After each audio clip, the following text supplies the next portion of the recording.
মোহনপুর রাজ্যের সব প্রজারা তাদের রাজামশাইকে নিয়ে খুব খুশি ছিল, কারণ তাদের রাজা ছিল খুব ভালো মানুষ।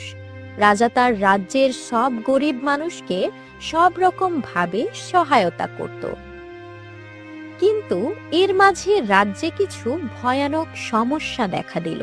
গ্রামের পাশে নদীতে যেই যেত সেই আর ফিরে আসতে পারত না, আর অনেকে পানিতে নামলে কেউ যেন টেনে নিচে রেখে দিতে চায়। রাতের গ্রাম ছিল আরো ফাঁকা। কেউ ভয়ে রাতে ঘরের বাইরে বের হতো না, কারণ রাতে চারদিকে শুধু ভয়ানক আওয়াজ শোনা যেত। সব মিলিয়ে রাজ্যবাসী পুরো অতিষ্ঠ হয়ে গেছিল। রাজার ঘরে ছিল এক ছদ্মবেশী রাক্ষসী, কিন্তু কেউ সেই খবর জানতো না, কারণ সেই রাক্ষসী দিনের বেলায় রাজকন্যার রূপ ধরে ঘোরাফেরা করত। সেদিন রাতে গ্রামের একজন রাত করে বাড়ি ফিরছিল। সে মনে মনে খুব ভয় পাচ্ছিল। এত রাত হয়ে গেছে, বাড়ি তো ফিরতেই হবে। এই জঙ্গলের ভিতর দিয়েই যেতে হবে। কেমনে যাব? আর কোনো রাস্তা তো নেই। শুনেছি নাকি গ্রামে ভূতে হানা দিয়েছে। হে ওপরওয়ালা, আমায় তুমি রক্ষা করো। হে হে হে, হাতে মাছ নিয়ে ফিরছিস? বহুদিন ধরে মাছ খায় না। আজ তোর মাছ খাবো, তারপর তোকেও খাবো। ওরে বাবারে, মরে গেলাম রে।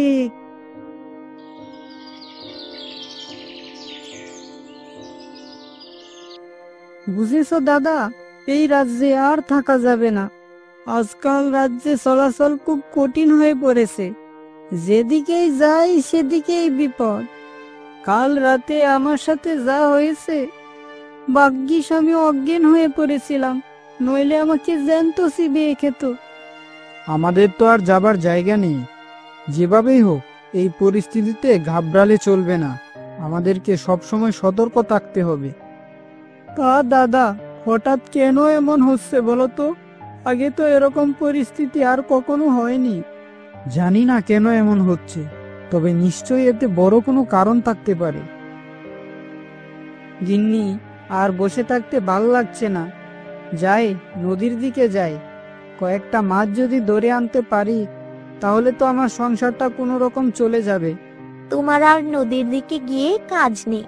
সময়টা খুব খারাপ যাচ্ছে। যদি তোমার কিছু হয়ে যায় তবে আমার কি হবে?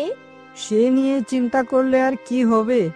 যা কপালে আছে তাই তো হবেই। আমার মাছ ধরার জালটা দাও, আমি গিয়ে দেখি কিছু একটা করা যায় কিনা। এই বলে মতিন তার জাল নিয়ে নদীর দিকে যেতে লাগলো। নদীতে যাবার পর হঠাৎ সে বুঝতে পারলো তার নৌকা শুধু নিচের দিকে যাচ্ছে।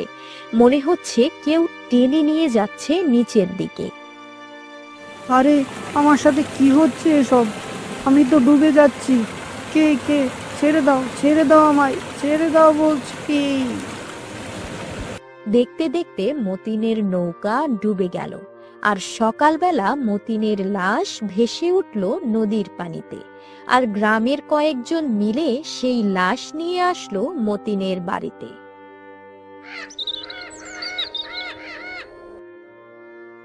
এই শুনেছিস, মতিনকে নাকি পানিতে ডুবিয়ে মেরে ফেলেছে। আমাদের রাজ্যে ভয়ানক কিছু একটা ঘর করেছে। যাকে পাচ্ছে তাকেই মেরে ফেলছে। কবে জানি আমাদের প্রাণটাই চলে যায়। তুই ঠিকই বলেছিস। ভাবছি এই রাজ্য ছেড়ে কোথাও চলে যাব, নইলে তো একদিন আমাকেও মেরে ফেলতে পারে। বুঝেছিস ভাই, ভেবেছিলাম সবকিছু ঠিক হয়ে যাবে, কিন্তু পরিস্থিতি আরো খারাপ হচ্ছে। চলো সবাই, আমরা রাজা মশাইয়ের কাছে যাই। তিনি এর একটা বিহিত ঠিক করবেন।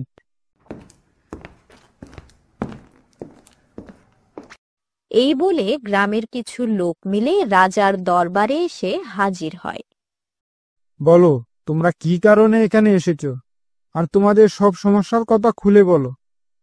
আমাদের সাহায্য করুন রাজা মশাই, নইলে আমরা যে মারা যাব। আমাদের রাজ্যের চারদিকে মানুষ আতঙ্কিত হয়ে পড়ছে। সবাই খুব ভয়ের মধ্যে দিন কাটাচ্ছে। যখন তখন মানুষ গায়েব হয়ে যাচ্ছে, গবাদি পশুগুলো হারিয়ে যাচ্ছে। এভাবে চলতে থাকলে তো গ্রামে আর মানুষ খুঁজে পাওয়া যাবে না, সবাই এই গ্রাম ছেড়ে চলে যাবে। তোমাদের বিষয়টা তো খুব জটিল। আচ্ছা, তোমরা এখন ফিরে যাও, আমি বিষয়টা নিয়ে দেখছি কি করা যায়।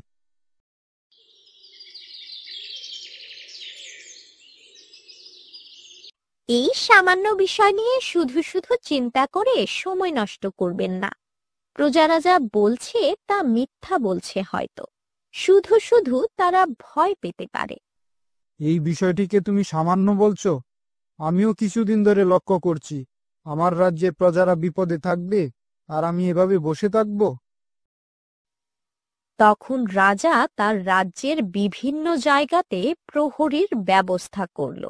সে প্রহরী সারা দিন পাহারা দিতে লাগলো, কিন্তু রাতের বেলায় সেই প্রহরীদের উপরে কিছু একটা অশুভ শক্তি হানা করলো, আর দিনের বেলায় সেই প্রহরীদের আর খোঁজ পাওয়া গেল না। এই নিশ্চয়ই অশুভ কিছুর কাজ হবে। চলো আমরা কোনো সাধুর কাছে যাই, এই সাধু ব্যতীত আমাদেরকে কেউ সমাধান দিতে পারবে না। তুমি ঠিকই বলেছ, চলো আমরা আজকে সাধু বাবার কাছে যাই। তোদের সমস্যাটা অনেক জটিল। তোদের রাজ্যের মধ্যে এমন এক রাক্ষসী এসেছে যে মানুষের ছদ্মবেশ ধারণ করে আছে, আর যেই মানুষের ছদ্মবেশ ধারণ করে আছে তাকে সেই রাক্ষসী বন্দি করে রেখেছে। এর কোনো উপায় জানা নেই আপনার? তোদের আগে খুঁজে বের করতে হবে কে হতে পারে সেই ছদ্মবেশী রাক্ষসী যে সাধারণ মানুষের সাথে মিশে আছে। আমরা কিভাবে সেই ছদ্মবেশীকে খুঁজে পাব? খুব সহজ ব্যাপার। রাজ্যের চারদিকে নজর রাখতে হবে।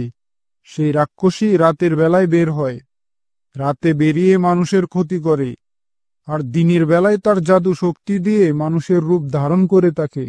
যার রূপ ধরে থাকে সেই মেয়ের আচরণ আগের চেয়ে সম্পূর্ণ আলাদা হবে। সেই রাক্ষসী রাজপ্রাসাদেই থাকতে পারে হয়তো।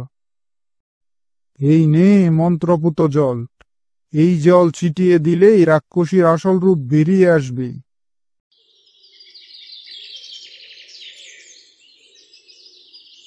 এরপর সারা রাজ্যে বলাবলি শুরু হয়ে গেল যে রাজপ্রাসাদেই ছদ্মবেশী ডাইনি আছে, আর সেই ডাইনি রাজ্যের মানুষদেরকে মেরে ফেলছে। আর সেই সংবাদ রাজার কানেও পৌঁছে গেল। অনেক দিন হয়ে গেল জ্যান্ত মানুষের রক্ত খাই না, যাই আজকে রাজ্যে গিয়ে হানা দেই। এই বলে রাক্ষসী রাতের বেলা বের হয়ে পড়ল, কিন্তু কোনো মানুষের দেখা পেল না। কেউ কি ভয়ে বের হয় না নাকি? কেউ না বের হলে আমি রক্ত খাবো কিভাবে? যাই, নদীর দিকে যাই, সেখানে কোনো মানুষ নিশ্চয়ই থাকবে। এই তো একটা নৌকা দেখা যাচ্ছে, মনে হচ্ছে কেউ মাছ ধরছে। ওর ঘাড় মুটকি আসবো এখনই। এ কি, নৌকায় তো কেউ নেই, রাক্ষসীকে ধোঁকা দেওয়া, বের করছি আমি। আর এই ঘটনাটা চেয়ে দেখছে পরাণ আর কানু। তারা এতক্ষণ রাক্ষসীর পিছন পিছন নজর রাখছিল।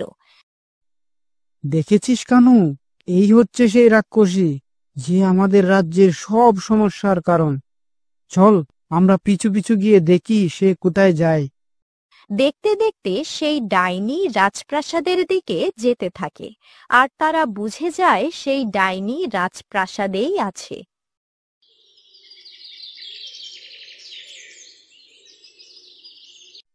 রাজামশাই, আমরা সেই ডাইনির দেখা পেয়েছি যে আপনার রাজমহলেই আছে।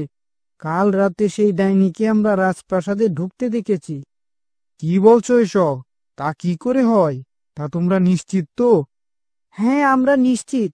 এই নিন জাদু জল, আপনি আপনার পরিবারের সবাইকে একটু করে ছিটিয়ে দিবেন, পরেই বুঝতে পারবেন কে আসল মানুষ আর কে ডাইনি। রাজা তখন চুপি চুপি রাতে রানী ও তার মেয়ের শরীরে একটু করে জল ছিটিয়ে দিল, আর সঙ্গে সঙ্গে সেই রাক্ষসী তার নিজের রূপে ফিরে এলো। মরে গেলাম রে, মরে গেলাম রে, আর জল দিস না, আমার বড্ড কষ্ট হচ্ছে। তাহলে তুই এতদিন আমার মেয়ের ছদ্মবেশে এখানে ছিলি? বল আমার মেয়ে কোথায়? বলছি বলছি, জঙ্গলের উত্তর পাশে একটি গুহা আছে। সেই গুহার ভিতরে তোর মেয়েকে রাখা আছে, কিন্তু সেই গুহার সামনে অনেক ভূত পেতনি থাকে। আমি সেখানেও যেতে পারবো না। যদি কোনো সাহসী লোক গুহার ভিতরে যেতে পারে তবেই রাজকুমারীকে ফিরিয়ে আনা সম্ভব। আমায় এখন ছেড়ে দাও। তুই মানুষের জীবন কেড়ে নিয়েছিস, তোর কোনো ক্ষমা নেই। এই নে তোর উপযুক্ত পুরস্কার। আমিই যাব সেই রাজকুমারীকে আনতে। আমার যদি কোনো ক্ষতি হয় তাতেও আমার কোনো আপত্তি নেই। তুমি নিরাপদে ফিরে এসো, এটাই আমি চাই। সেদিন রাতেই পরাণ সেই গুহার দিকে রওনা হয়ে যায়, আর তার হাতে করে সেই মন্ত্রপুত জল নিয়ে এগুতে থাকে। সে সামনের দিকে একটু করে জল ছুড়ে, আর মাটিতে জল পড়তেই আগুন জ্বলতে থাকে। এই দৃশ্য দেখে সব রাক্ষসরা দিক বেদিক ছুটতে থাকে। এই তো সেই গুহা মনে হচ্ছে, ভিতরে গিয়ে দেখি তো। ভিতরে যাবার পর সে ঘুমন্ত অবস্থায় রাজকুমারীকে দেখতে পায়। সে রাজকুমারীর শরীরে একটু পানি ছিটিয়ে দেয়, সাথে সাথে রাজকুমারীর ঘুম ভাঙে। তুমি আমায় রাক্ষসদের হাত থেকে মুক্ত করেছ, আমি তোমার কাছে চিরকৃতজ্ঞ থাকব। তোমার মতো সাহসী পুরুষ ঘরে ঘরে হোক। এরপর থেকে রাজ্যে আর কোনো বিপদ রইল না।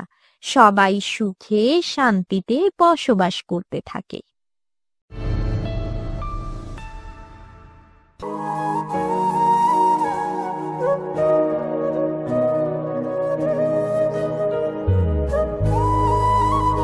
এটা একটা সত্যি ঘটনা, উত্তরপ্রদেশের মিরাট শহরের ঘটনা।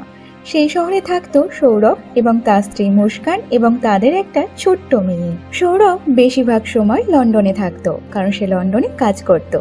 আর সৌরভের স্ত্রী মুস্কান এবং তাদের একটা ছোট্ট মেয়ে, সে থাকতো উত্তরপ্রদেশের মিরাট শহরে। মুস্কান সবসময় তার স্কুল ফ্রেন্ড সাহিলের সাথে দেখা করতে যেত। বেশিরভাগ সময় সে সাহিলের সাথে সময় কাটাতো। যত ধরনের নেশার জিনিস ছিল তা মুস্কান আর সাহিল একসাথে মিলেই করত। একদিন সৌরভ ঠিক করে সে তার মেয়ের জন্মদিনে বাড়িতে ফিরে আসবে। তার স্ত্রী বাচ্চাকে নিয়ে সে সময় কাটাবে, কিন্তু তার জন্য তার বাড়িতে যে ভয়ঙ্কর কিছু অপেক্ষা করছিল সেই ব্যাপারে সে কিছুই জানতো না। তারপর সৌরভ সে লন্ডন থেকে ইন্ডিয়াতে ফিরে আসে।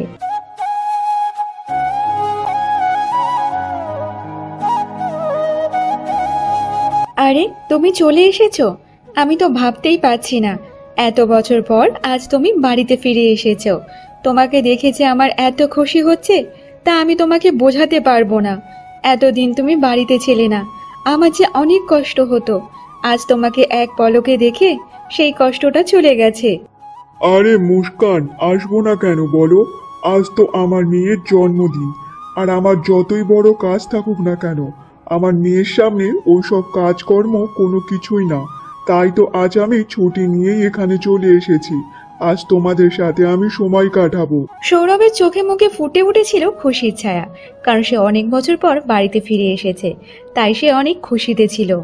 জানো মুস্কান, আজ আমি অনেক খুশি, কারণ অনেক বছর পর আজ আমি আমার স্ত্রী এবং বাচ্চার সাথে সময় কাটাবো। তা বলো দেখি, আমার রাজকন্যা কোথায় আছে এখন? শোনো, তোমার রাজকন্যা সে ঘরের মধ্যে বসে বসে খেলা করছে। ও তোমাকে দেখলে সে অনেক খুশি হবে। যাও, তুমি ওর কাছে ঘরের মধ্যেই যাও। তারপর সৌরভ তার মেয়ের সাথে দেখা করার জন্য সে ঘরের মধ্যে যায়।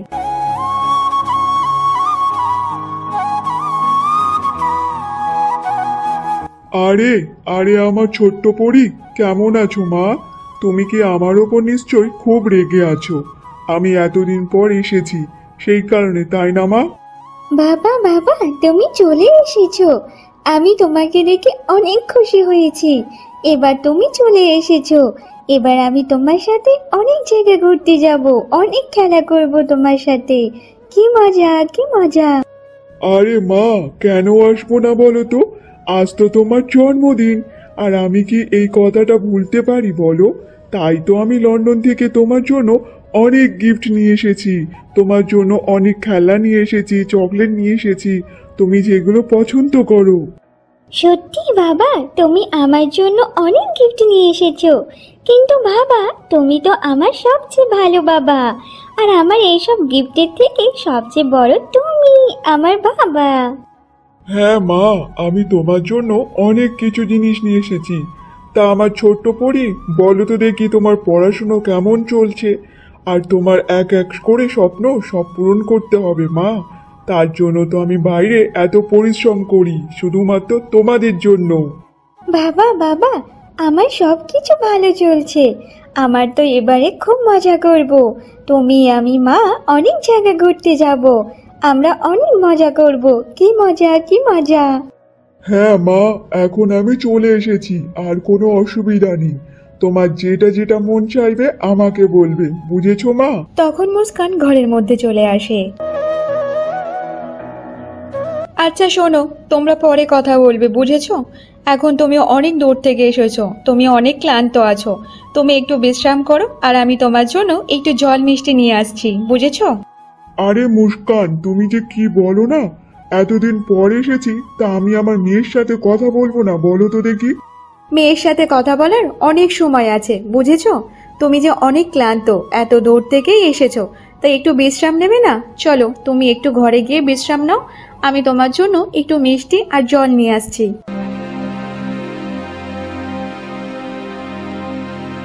মুস্কানের মনে মনে অনেক কিছু চলছিল। তারপর মুস্কান তার প্রেমিক সাহিলকে ফোন করে। আরে বেবি মুস্কান, বলো কি করছো বলো তো? আর বাড়িতে সবকিছু ঠিকঠাক চলছে তো? শোনো, এখানে কোনো কিছুই ঠিক নেই। আমি তোমাকে যেটা যেটা বলবো সেটা ভালোভাবে কান খুলে শোনো। একটা ওষুধ দোকান থেকে ঘুমের ওষুধ নিয়ে এসে আমার বাড়ির পিছনে দাঁড়িয়ে থাকো। আমি যখন সুযোগ পাবো তখন ওই ঘুমের ওষুধটা সৌরভকে খাইয়ে দেব। ওর গল্প এখানে তাড়াতাড়ি শেষ করতে হবে। আমাদের হাতে বেশি সময় নেই, বুঝেছো? ওকে আর আমি সহ্য করতে পারছি না। তুমি তাড়াতাড়ি চলে এসো। আরে মুস্কান, তুমি যেটা বলবে সেটাই হবে। এতদিন তুমি যা যা বলেছো সেটা কি কখনো করিনি বলো? তুমি যেটাই বলবে আমি সেটাই শুনবো। আমি কিছুক্ষণের মধ্যেই ওষুধটা নিয়েই আসছি তোমার বাড়ির পিছনে।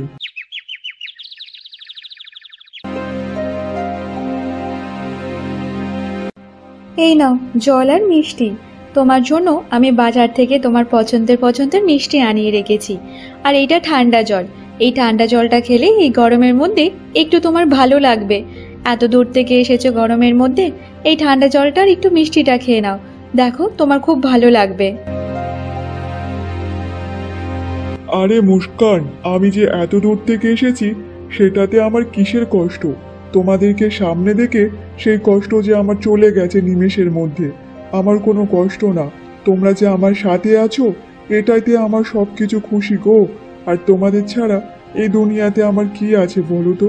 তোমরাই তো আমার সবকিছু। মুস্কানের মনে মনে শুধু একটাই জিনিস চলছিল, সে যে কোনো প্রকারেই সৌরভকে তাদের পথের কাঁটা হিসাবে সরিয়ে দেবে। তাকে কিভাবে শেষ করতে হয় সেই প্ল্যান করছিল। এমনভাবে কিছু ঘন্টা কেটে যায়।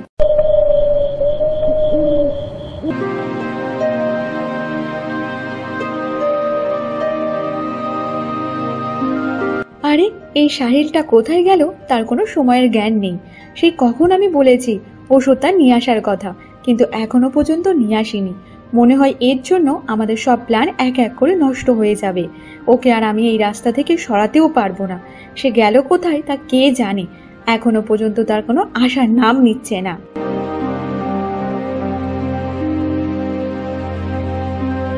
এই নাও মুস্কান, এই ওষুধটা নিয়ে এসেছি, নাও তুমি।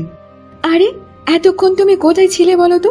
আমি সেই কখন তো তোমাকে ফোন করেছিলাম, বলেছিলাম যে ওষুধটা আনার কথা, আর এখন তুমি আসছো। তোমার কাছে কি কোনো সময়ের জ্ঞান আছে বলো? এখানে আমি একা একা সবকিছু সামলাচ্ছি। যদি একটু এপার ওপার হয়ে যায় তাহলে আমরা সবাই ধরা পড়ে যাব। তাহলে আমাদের লাইফ এখানেই শেষ হয়ে যাবে, বুঝেছো? সবকিছু ভেবেচিন্তে করতে হচ্ছে। আর এদিকে তোমার কোনো সময়ের জ্ঞান দেখতে পাচ্ছি না। সেই কখন থেকে এখানে দাঁড়িয়েছিলাম। আরে বেবি, তোমাকে কি বলি বলো তো? অনেক কষ্ট করে এই জিনিসটা নিয়ে আসলাম। ডাক্তার তো কিছুতেই দিতে চাইছিল না। আমি অনেক মিথ্যে কথা বলে তারপর তো নিয়ে আসলাম। ডাক্তারকে বলেছি যে আমার বউয়ের খুব শরীর খারাপ, ওর ঘুম আসছে না, তাই এটা খেয়ে একটু ঘুমাবে। তার যে অনেক কষ্ট হচ্ছে জানো, ডাক্তারের সাথেও ঝগড়া হয়ে গেছে। তারপর তো আমি এই জিনিসটা নিয়ে আসলাম। এটা অনেক বিষাক্ত জিনিস, বুঝেছো?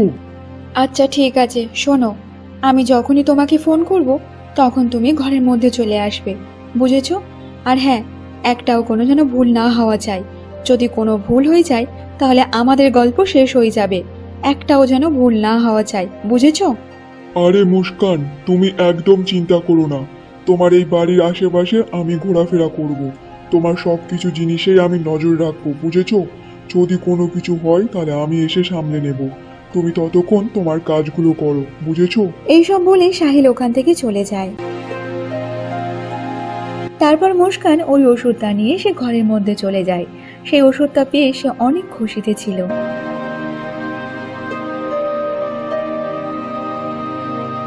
আমি ভাবছি এই পাউডারটা পুরোটাই দিয়ে দেব, কারণ সামান্য যদি দিই তাহলে ও যদি ঘুম না আসে তাহলে আমাদের প্ল্যানটা নষ্ট হয়ে যাবে।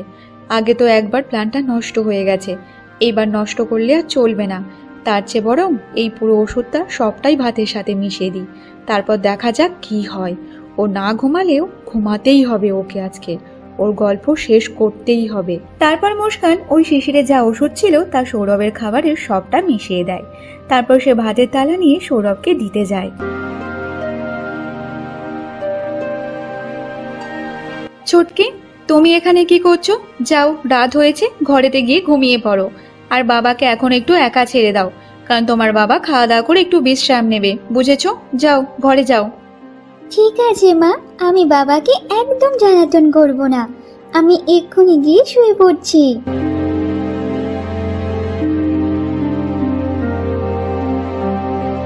আরে মুস্কান, এ কি রান্না করেছো? খাবার থেকে তো অনেক সুন্দর সুগন্ধ বেরোচ্ছে। তবু আবার আমার পছন্দের খাবার তুমি রান্না করে নিয়ে এসেছো।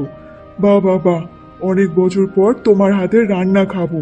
তুমি এত ভালোবাসা দিয়ে রান্না করেছো, তা আমি খাবো না সে কখনো হয় নাকি? দাও দাও, আমি খাবো। হ্যাঁ গো, এখানে তোমার সব পছন্দের রান্না করেছি, আর তুমি যা যা খেতে ভালোবাসো আমি এক এক করে সবটা অনেক সুন্দরভাবে গুছিয়ে করেছি। নাও তো, এবার তুমি খেয়ে নাও। আর হ্যাঁ, তুমি তো আগে যা যা পছন্দ করতে সেই সব ব্যাপারে তো আমি সবই জানতাম, তাই জন্য আমার কোনো অসুবিধা হয়নি। তাই তো আমি তোমার পছন্দের রান্নাগুলো এক এক করে করে ফেললাম। জানো মুস্কান, আমার এখন মনে হচ্ছে আগে তুমি আমাকে যেমন ভাবে খেয়াল রাখতে, আজও তেমন ভাবে তুমি আমাকে খেয়াল রাখছো। আচ্ছা ঠিক আছে, আর এত কথা বলতে হবে না। নাও তো, তাড়াতাড়ি খেয়ে নাও। জানো তো মুস্কান, আমি অনেক সৌভাগ্যবান, কারণ তোমার মতো একটা বউ পেয়েছি। আমি ভগবানের কাছে তো এটাই প্রার্থনা করব, তোমার মতো যেন বউ প্রত্যেকটা সবার ঘরে ঘরে হয়। তারপর সৌরভ সে খাবারটা খেতে থাকে। খেতে খেতে সে মুস্কানকে বলতে থাকে, আরে মুস্কান, তুমিও তো এখনো কিছু খাওনি। আসো আসো, তাহলে দুজন একসাথে বসে খেয়ে নিচ্ছি। না না, আমি এখন খাবো না, আর আমার পেটটা যেন কেমন ভার ভার আছে। তার থেকে তুমি খেয়ে নাও তো দেখি। তুমি আগে ভালোভাবে খেয়ে নাও, বুঝেছো? তারপর সৌরভ সে সব খাবার খেয়ে নেয়।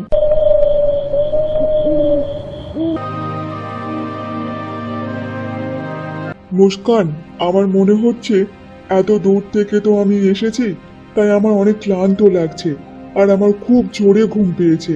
একটা কাজ করি, আমি গিয়ে একটু বিশ্রাম নিই। কালকে সকালে তোমার সাথে আবার ভালোভাবে কথা বলবো। হ্যাঁ হ্যাঁ, কালকে তোমার সাথে কথা হবে। তুমি অনেকটা ক্লান্ত, যাও তুমি এখন গিয়ে ঘুমিয়ে পড়ো। তারপর সৌরভ সে বিছানাতে গিয়ে শুয়ে পড়ে, কিন্তু সৌরভ এটা জানতো না তার এটা শেষ ঘুম। আরে, যেমনটা চেয়েছি তেমনটাই হয়েছে। সৌরভ তো ঘুমিয়ে পড়েছে। আমার মনে হয় না যে ওর ঘুম ভাঙবে। তাড়াতাড়ি এবার সাহিলকে ফোন করে ডাকতে হবে। তারপর মুস্কান সে তাড়াতাড়ি করে তার প্রেমিক সাহিলকে ফোন করে। আরে সাহিল শোনো, সব কাজ সম্পূর্ণ হয়ে গেছে। তুমি একটা কাজ করো, তাড়াতাড়ি ঘরের মধ্যে চলে আসো। যা কিছু করতে হবে খুব তাড়াতাড়ি আমাদেরকে বুঝে শুনে করতে হবে। তুমি তাড়াতাড়ি ঘরের মধ্যে চলে এসো। আরে বেবি, তোমার ফোনের অপেক্ষায় বসেছিলাম। আমি এক্ষুনি আসছি ঘরের মধ্যে, তুমি একদম চিন্তা করো না।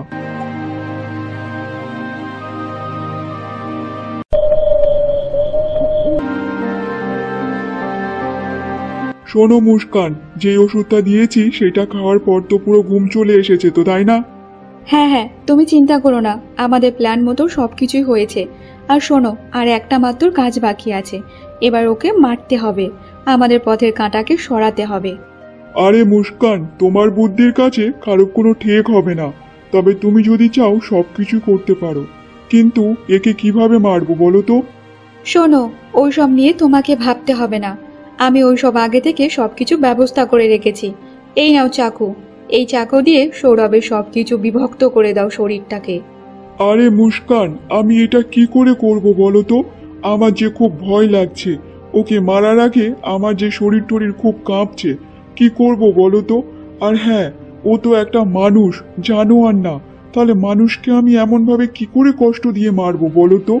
আর যদি বা পুলিশ এইসব ব্যাপারে জানতে পারে, তাহলে তো আমাদের গল্পই ওখানে শেষ হয়ে যাবে। কি করব বলো তো? আমার যে খুব ভয় লাগছে। আরে তুমি কেন ভয় পাচ্ছ? এত ভয় পেও না, তোমার কোনো ভয় নেই, আমি আছি তোমার সাথে। তাহলে তুমি এত কেন ভয় পাচ্ছ? এর গল্পটা আজকে এখানেই শেষ করো, নতুবা এর জন্য আমরা কখনো ভালোভাবে বাঁচতে পারবো না। একে এখানেই শেষ করে দাও, তুমি ভয় পেও না। তারপর সাহিল সে ভয়ে ভয়ে চাকু নিয়ে সৌরভের বুকে বারবার আঘাত করতে থাকে। মুস্কান আর সাহিল যখন সৌরভকে মারছিল, তখন সে পিছন থেকে সৌরভের মেয়ের আওয়াজ শুনতে পাওয়া যায়। বাবা, বাবা তোমার কি হয়েছে? এমন ভাবে কেন তুমি শুয়ে আছো বাবা? কি হয়েছে তোমার? তারপর সাহিল আর মুস্কান পিছনে ফিরে দেখে তাদের মেয়ে তাদের সবকিছু দেখে ফেলেছিল। আরে মুস্কান, এবার কি হবে? তোমার মেয়ে যে আমাদের কুকর্মের সবকিছুই দেখে ফেলেছে। এবার তোমার মেয়ে যদি বাইরে সবাইকে বলে দেয়, তাহলে আমরা আর বাঁচবো না। আমাদের তো ওরা কেউ ছাড়বে না, সবাই আমাদের ওপর ঝেঁপে পড়বে। আরে চুপ করো তুমি, তুমি একদম চিন্তা করো না, এইসব আমি একদম দেখে নেব, বুঝেছো? আমরা আর পিছনে দিকে ফিরে তাকালে আমাদের হবে না। যা হয়েছে হয়েছে, নাও তুমি তোমার কাজ করো, আমি এই দিকে দেখে নিচ্ছি।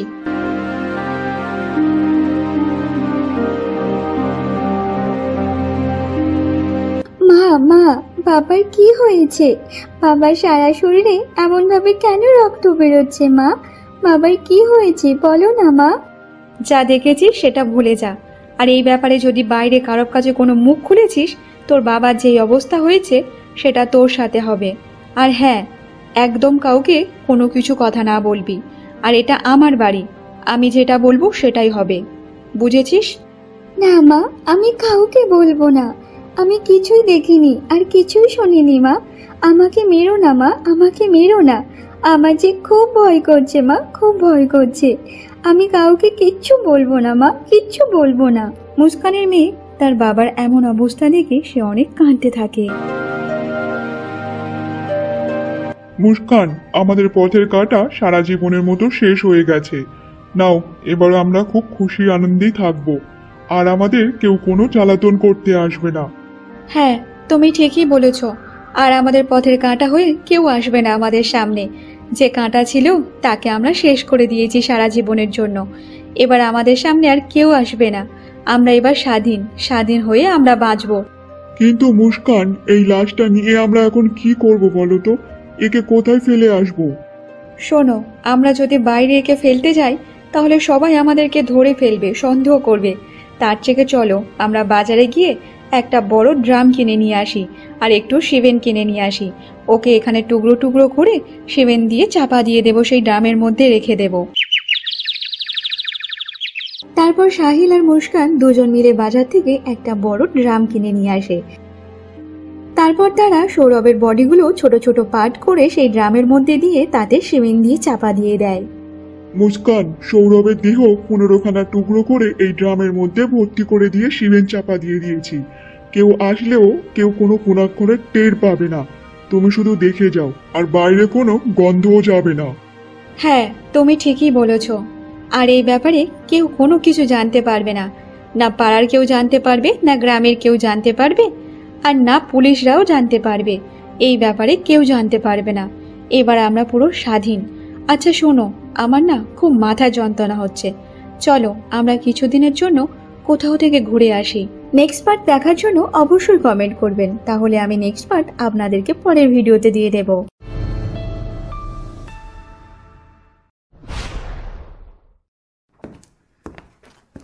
পরাণ ও পরশ নামে দুই ভাই ছিল। একজন ছিল খুব গরিব আর একজন ধনী। গরিব ভাই সারাদিন জঙ্গলে কাঠ কাটতো আর দিন শেষে সেগুলো বাজারে বিক্রি করে সংসার চালাতো। অন্যদিকে বড় ভাই ছিল খুব ধনী কিন্তু খুব লোভী। সে মানুষের কাছ থেকে খুব কম দামে ফসল কিনে সেগুলো শহরে বেশি দামে বিক্রি করত। কি এনেছো এগুলো? এগুলো তো কিছুদিনের মধ্যেই নষ্ট হয়ে যাবে। আমি মাত্র 100 টাকা বস্তা করে দিতে পারবো। এমনটা বলবেন না মহাজন, আমার খুব যত্নের ফসল এগুলো, আর চাষাবাদ করতেও প্রচুর খরচ হয়েছে। যদি আমাদের কথা একটু চিন্তা করে বাড়িয়ে দিতেন তাহলে খুব ভালো হতো। তোমার এই আদা পচে যাওয়া মাল দিয়ে তো আমার কোনো লাভ হবে না। আমি এর চেয়ে বেশি দিতে পারবো না। মন চাইলে দিয়ে যাও, আর না চাইলে বিদেয় হও। আচ্ছা, আমি আর কি করব, এই দামই দিন।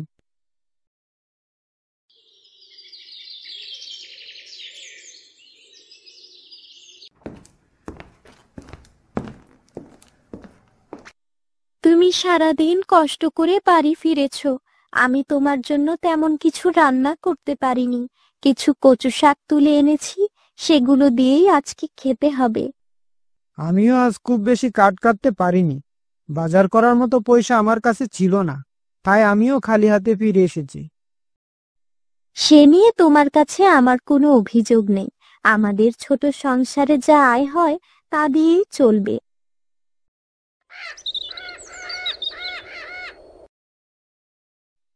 পরের দিন পরাণ আবার জঙ্গলে কাঠ কাটতে গেল। সে সারাদিন কাঠ কাটার পর ক্লান্ত হয়ে পড়ল। না, আর পারছি না, এবার একটু জিরিয়ে নিতেই হবে। আমাকে হাতে মুখে একটু পানি দিতেই হবে, না হলে আর টিকতে পারছি না গরমে।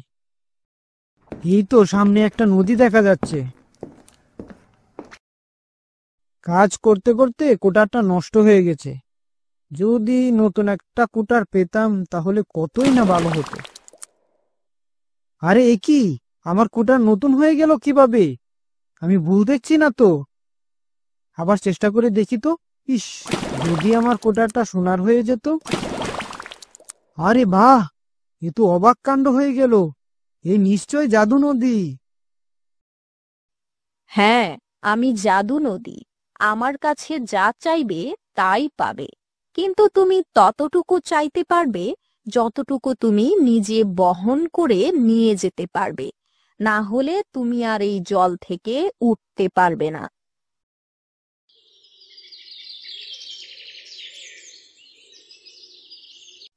এদিকে গ্রামের জমিদার গিন্নির গলার হার হারিয়ে গেছে। সারা বাড়ি খুঁজেও আর গলার হার খুঁজে পাওয়া গেল না। আমার গিন্নির গলার হার হারিয়ে গেছে। যদি কেউ খুঁজে এনে দিতে পারো তাহলে তাকে আমি পুরস্কৃত করব। এ কথা জানার পর পরাণ সেই নদীর দিকে যেতে লাগলো, আর সেই নদীতে গিয়ে তার মনের কথা বলতে লাগলো। জাদু নদী, আমাদের জমিদার গিন্নির গলার হার হারিয়ে গেছে। যদি তুমি সেই হার আমায় এনে দিতে তবে আমি খুব খুশি হতাম। আরে এই তো সেই গলার হার। যাই, জমিদারের কাছে যাই, নিশ্চয়ই তারা অনেক খুশি হবে। কি ব্যাপার? আমার ছোট ভাই আমার কাছে আর আসছে না। শুনেছি তার হাতে অনেক টাকা পয়সা হয়ে গেছে। তাই এত টাকা সে কোথায় পেল বলো তো দেখি? শুনেছি আপনার ভাই নাকি অনেক ধনী হয়ে গেছে আর সবাইকে দান খয়রাত করে বেড়াচ্ছে। ওর উপর নজর রাখতে হবে।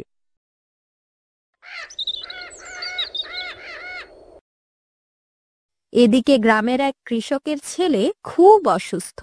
কোনো চিকিৎসাতেই সেই অসুখ ভালো হচ্ছে না, আর কৃষক সেই শোকে মন খারাপ করে শুধু বসে থাকে।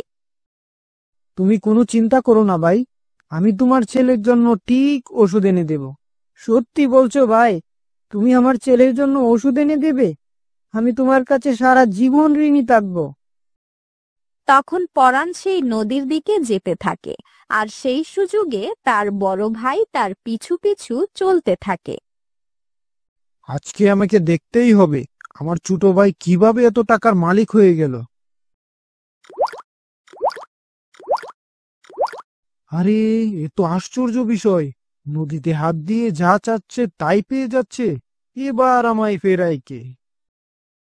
এই যে জাদু নদী, আমার গিন্নির জন্য অনেক গয়না দাও, একটা গলার হার দাও আর একটা হীরার আংটিও দাও।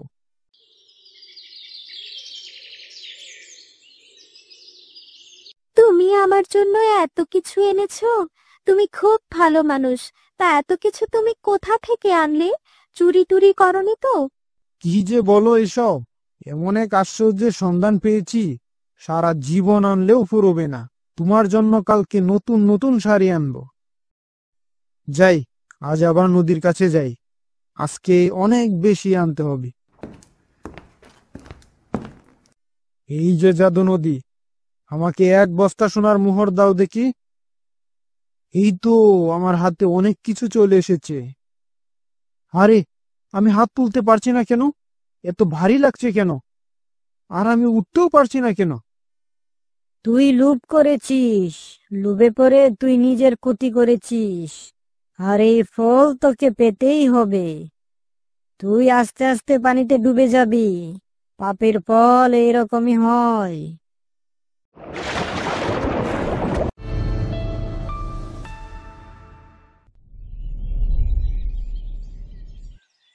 ওই কে আছিস? আরে পূজাকে ডেকে নিয়ে আয়, ওর শ্বশুর বাড়ি থেকে লোক এসেছে তো। আমি যাচ্ছি বাবু। আরে হ্যাঁ হ্যাঁ, তাড়াতাড়ি যা, যেন কচ্ছপের মতো হাঁটছে। তাড়াতাড়ি যেতে বলছি, যেন কানে কথা যাচ্ছে না।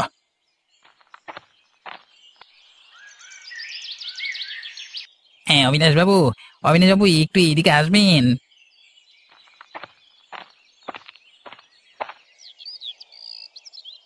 কি হয়েছে বল তাড়াতাড়ি। তোর দ্বারা একটা কাজও ঠিক মতো হয় না। বললাম তাড়াতাড়ি পূজাকে ডেকে আনতে, সেটা না করে এইদিকে ডাকছিস কেন বলতো? বাবু, এই পূজা দিদি তার নিজের ঘরে নেই। ঘরে নেই মানে? সে গেল কোথায় রে? উবে গেল নাকি ঘর থেকে? বাবু, ঘরে মানে বাড়ির কোথাও নেই, কোথাও খুঁজে পাওয়া যাচ্ছে না তাকে।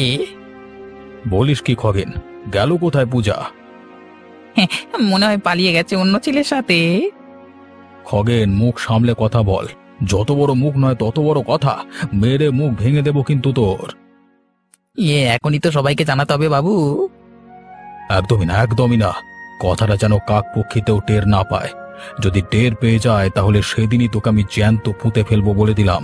কথাটা মাথায় রাখিস। দাঁড়ান হে অবিনাশ বাবু, তোমার মান সম্মান কি করে ধুলায় মেশাতে হয় সেটার ব্যবস্থা আমি এবার করব। হ্যাঁ, তোমার মেয়ে তো সেই রাস্তা পরিষ্কার করে দিয়েই গেছে, বাকিটুকু আমি করে রাখবো। তখন আর গায়ের লোকের কাছে মুখ দেখাতে পারবো না। হ্যাঁ,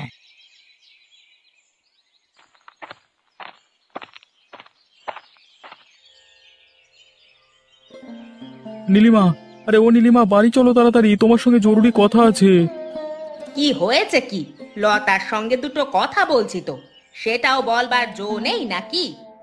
তাহলে তোমাকে শুনতে হবে না, তুমি লতার সাথেই কথা বলো। যাও দেখি, দেখো দাদা কি বলছে। মনে হয় খুব জরুরি কিছু দরকার। যাও বাড়ি যাও, আমিও বাড়ি যাই।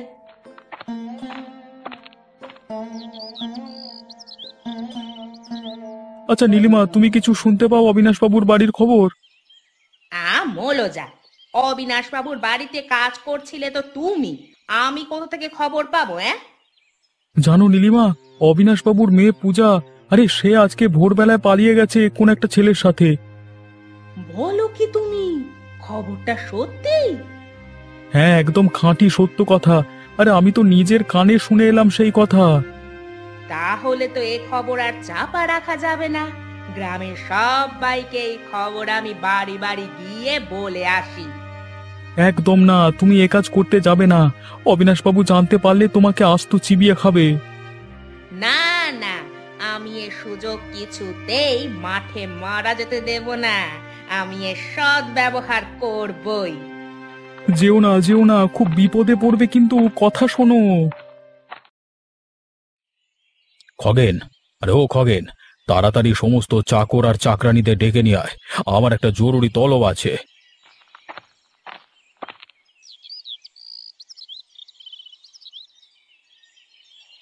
এই যে সবাই চলে এসেছে। সবাই কান খুলে শুনে নাও। আমার মেয়ে যে বাড়ি থেকে পালিয়ে গেছে এই খবর যেন চার দেওয়ালের বাইরে না যায়। যে এই খবর 5 কান করবে তাকেই আমি আমার বাড়ির পেছনে যে ঝোপটা আছে ওই ঝোপটায় জ্যান্ত পুঁতে দেব, কাকপক্ষী তো টের পাবে না। কি সবাই কান খুলে শুনে নিয়েছো তো? যাও যাও, এবার যে যার কাজে যাও। আচ্ছা খগেন, সবাইকে তো দেখলাম কিন্তু রতনকে তো দেখতে পেলাম না। আছে হয়তো কোথাও, এখানে নেই। না খগেন, আমার মনে হচ্ছে ও বাড়ি থেকে চলে গেছে। এবারটা যদি আবার সব কথা বলে দেয়। না না, ছাড়ুন তো। আরে ওর তো প্রাণের ভয় আছে নাকি? আপনি এখন ভাবুন পূজা কোথায় গেল, সে কি এ গায়ে আছে না নেই? আহাম্মক, সেটা কি আমার খোঁজ নেওয়ার দায়িত্ব না তোমার? আগে হুজুর আমার। তাহলে সঙ্গের মতো দাঁড়িয়ে না থেকে যাও, যত সব আমার কপালে এসে জুটে থাকে।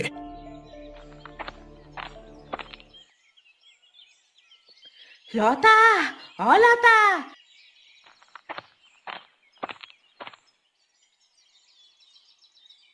শুনেছ কি হয়েছে অবিনাশ বাবুর বাড়িতে?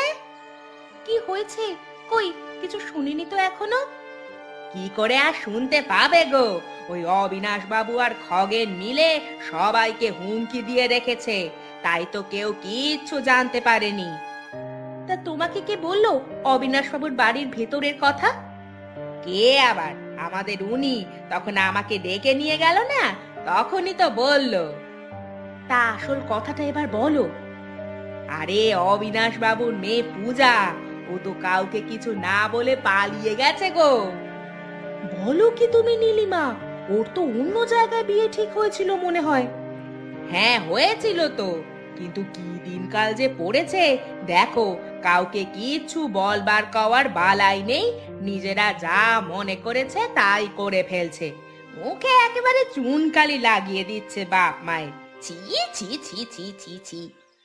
ও নীলিমা, কার সাথে গেছে কিছু জানতে পারলে? এই এই নীলিমার কাছে কোনো খবর থাকবে না তা কখনো হয় নাকি? এই পাড়ার ওই পলাশের সঙ্গে। আমাদের উনি তো এই সব সম্বন্ধে কিছুই জানে না, ওনাকে তো সব বলতে হবে। দেখো নীলিমা, তুমি আমাকে কথাটা বলেছো, আর কাউকে বলতে যেও না যেন। অবিনাশ বাবুর খুব খারাপ লাগবে, সবাই নানা কটু কথা বলবে ওনাকে। না না, তা আবার কেউ করে নাকি? আমি তো কাউকেই বলবো না।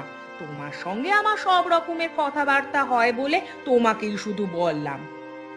নীলিমা, কথাটা কিন্তু মনে রেখো। দেখো, বেশি জ্ঞান দিতে এসো না। শুনছে আবার তোমার জ্ঞান। তুমি তোমার নীতি তোমার কাছেই রাখো, আমার দরকার নেই ওই রকম জ্ঞানের। আমি তো সবাইকেই বলে বেড়াবো, ওনার মুখে যদি আমি না কালি লাগাতে পারি তো আমার নামও নীলিমা নয়। কি খগেন, কোনো খবর এনেছো কি? হ্যাঁ নিশ্চয়ই এনেছি। বলো, আমার মেয়ে কোথায়, কিভাবে, কেমন আছে? আপনার মেয়ে যা গরিব ঘরে গেছে সেটা আমি বলে বোঝাতে পারবো না। খুব কষ্টে সৃষ্টি দিন চালাচ্ছে। ও পাড়ার পলাশের বাড়ি গেছে। আমার মেয়ে হয়ে, গ্রামের মোড়লের মেয়ে হয়ে সে কষ্টে সৃষ্টে দিন চালাচ্ছে? আমি কিছুতেই তাদের মেনে নেব না কোনোদিন। একমাত্র মেয়ে হয়ে বাবার মুখে চুনকালি মাখানো, অমন মেয়ে থাকবার থেকে না থাকা অনেক ভালো। এই তো আগুন লেগেছে, এবার দেখুন আগে আগে কি হয়। আপনাকে আর আপনার মেয়ের সাথে কোনো সম্পর্কই রাখতে দেব না। হ্যাঁ, কিছু বললে খগেন? না না, কিছু বলিনি। আপনার মেয়ে সে কিনা শেষে এরকম করলো। জি জি জি জি, আপনার মান সম্মান একেবারে ধুলোয় মিশিয়ে দিল। এবার আপনার মুখের দিকে তাকালো না একবারও। কে বোঝাবে বলো? ওরা যদি বুঝতো তাহলে আজকে আর এই দিন দেখতে হতো না। কত মানুষের সামনে আমার নাক কান কাটা গেল। সে তো আর কি বলবো। কিন্তু আমার নাম অবিনাশ, আমি এই গায়ের মাথা। আমি কখনো কারোর সামনে মাথা নত করিনি, কাউকে কৈফিয়ত দিইনি, আজও দেব না। তাতে যদি আমার মেয়ের সাথে আমার সম্পর্ক বিচ্ছিন্ন করতে হয় তো আমি তাতেও রাজি। আপনি একদম রাখবেন না হুজুর, একদম রাখবেন না।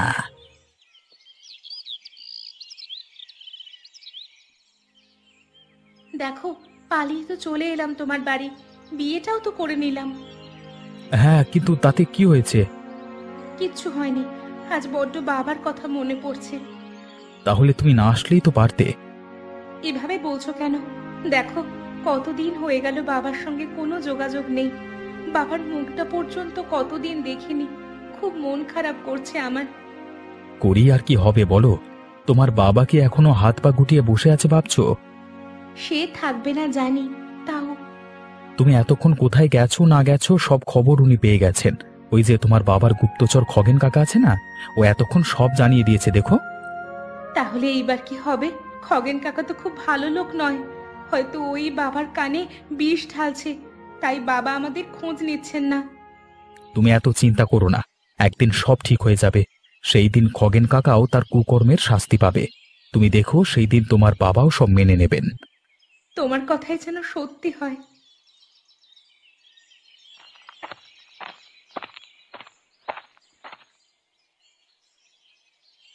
কই রে পূজা, বাড়িতে আছিস নাকি? হ্যাঁ, কিন্তু কে? আমি রে, নীলিমা কাকিমা। বলো, কি বলবে? তা তুই কেমন আছিস সেটাই জানতে এলাম। সেটা জেনে তোমার কি হবে? তোর বাপু বড্ড চ্যাটাং চ্যাটাং কথা হয়েছে, ওইভাবে বলছিস কেন? আমি তো তোকে ভালোভাবেই জিজ্ঞাসা করলাম। আমার ভালো তোমাকে ভাবতে হবে না কাকিমা, তুমি কি মতলবে এখানে এসেছো তা আমি বুঝে গেছি। এই রে, বুঝে গেল নাকি? এই সেরেছে। কি ভাবছো যে আমি বুঝলাম কি করে? তোর বাবা তো তোর সঙ্গে কোনো সম্পর্কই রাখবে না বলেছে। কি বলছো তুমি? আমি বিশ্বাস করি না। তোমার তো হাড়ে হাড়ে শয়তানি মেশানো, তোমার কোনো কথা আমি বিশ্বাস করব কি করে বলো তো? না করলে না করলি, তাতে আমি কি করব? যেটা সত্যি সেটাই তোকে বললাম, না হলে তুই বল না, এতদিন তো হয়ে গেল, তোর বাবা একবারও তোর সঙ্গে দেখা করতে আসবে না? সেটা একদিক থেকে তুমি ঠিকই বলেছো, আমি তো এটা ভাবিনি। এই তো একদম নিশানা ঠিক জায়গায় লেগেছে। কি ভাবছো গো কাকিমা? বাবা আর কি বলেছে? সে তোকে আমি বলে বোঝাতে পারবো না রে। তোর বাবা তোর সম্বন্ধে কত যে আজে বাজে কথা বলছে, তুই যদি একবার নিজের কানে শুনতে পারতিস। আমি এদিকে বাবার জন্য এত কষ্ট পাচ্ছি, আর বাবা এইসব ভাবছে আমাকে নিয়ে। হ্যাঁ রে, তাহলে আর বলছি কি, তুই তো আমার কোনো কথাই বিশ্বাসই করতে চাইছিলি না। আমার যে এখনো বিশ্বাস হচ্ছে না তুমি সত্যি কথা বলছো তো। ওই দেখ, আবার সেই একই প্রশ্ন। হ্যাঁ রে হ্যাঁ, একদম সত্যি কথা বলছি। ওই তোদের বাবু, ওই খগেন কাকা আছে না, ওই তো আমাকে এই সব কিছু বলছে রে, না হলে আমি জানতে পারতাম কি করে, তুই বল। কি আর করা যাবে, যা কপালে আছে হবে।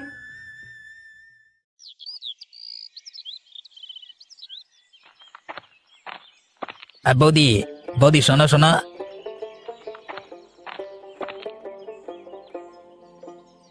হ্যাঁ ঠাকুরপো, বলো। আমি তো তোমার কাছেই যাচ্ছিলাম, তোমাকে খুব গুরুত্বপূর্ণ খবর দেওয়ার আছে। হ্যাঁ হ্যাঁ, বলো বলো, ওটা শোনার জন্যই তো অপেক্ষা করছিলাম। আমি গিয়েছিলাম পূজার বাড়ি, ওর কানে যা মন্ত্রণা দেওয়ার আমি দিয়ে চলে এসেছি। বাহ, ভালো কাজ করেছে তো, ও সব বিশ্বাস করে নিয়েছে তো। হ্যাঁ, মুখ চোখ দেখে তো মনে হচ্ছে যে বিশ্বাস করে নিয়েছে। তাহলে রাস্তা পরিষ্কার, এবার অবিনাশ বাবুর নিজের বলতে আর কেউ রইল না। হ্যাঁ, উনি আমাদের অনেক শাস্তি, অনেক অপমান করেছেন, এইবার সব কিছুর প্রতিশোধ নেওয়ার পালা। একদম। আমি তো গায়ে প্রায় রটিয়েই ফেলেছি, এবার দেখো না অবিনাশ বাবুর মান সম্মান কেমন জুতোর তলায় পিষে মারি। উনি তার লোক লজ্জায় বাইরে বেরোতে পারবেন না, সেই সুযোগ নিয়ে আমরা ওনার নাম ভাঙিয়ে নানা কাজ হাসিল করব। হ্যাঁ, তোমার দাদাকেও আমাদের দলে টানতে হবে।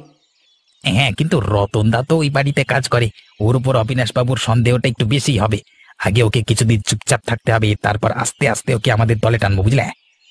ঠিক আছে, তাই হবে, তোমার কথা মতোই কাজ হোক।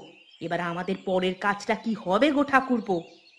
ওটা ভেবে তোমাকে পরে জানিয়ে দেবো, ঠিক আছে? ঠিক আছে, তাহলে আমি এখন যাই।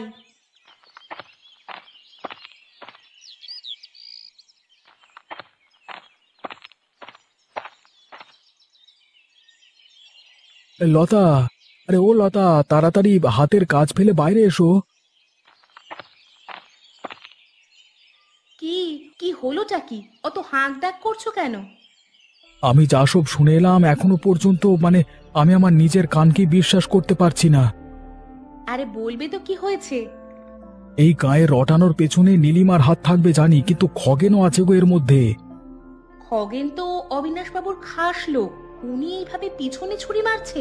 আর নীলিমার কথা বলো না তো, ও আমাকে খবরটা দিতে এসেছিল, এখানেই তো বলে গেল যদি না রটিয়ে ছেড়েছে এই খবর তাহলে ওর নাম নাকি নীলিমা নয়। তাই নাকি? একটা কথা কি জানো তো, ওই যে অবিনাশ বাবু যাদের উপকার করেন না তারাই আবার পেছন থেকে ওনাকে ছুরি মারেন। আসলে ওসব কিছু নয় গো, ওরা ওনার ওপর প্রতিশোধ নিতে চাইছে। ওরা খুব একটা ভালো মানুষ নয়, ওরা অন্যায় করলে ওদেরকে শাস্তি দেয় তো উনি। এখন ওরা ওনাকে বাগে পেয়েছেন, তাই সেই সুযোগ আর হাতছাড়া করতে চাইছে না। একদম ঠিক কথা বলেছো তুমি বউ। আমি একটা কথা ভাবছি জানো, আমি এই সমস্ত ঘটনা অবিনাশ বাবুকে জানিয়ে দেব, যাতে ওনার কোনো ক্ষতি না হয়। হ্যাঁ, তাই ভালো হবে, তাই তুমি যাও। হ্যাঁ, একজন গ্রামবাসী হিসেবে এটাও তো একটা কর্তব্য, বলো? হ্যাঁ গো, তুমি বলো গিয়ে সমস্ত কথা।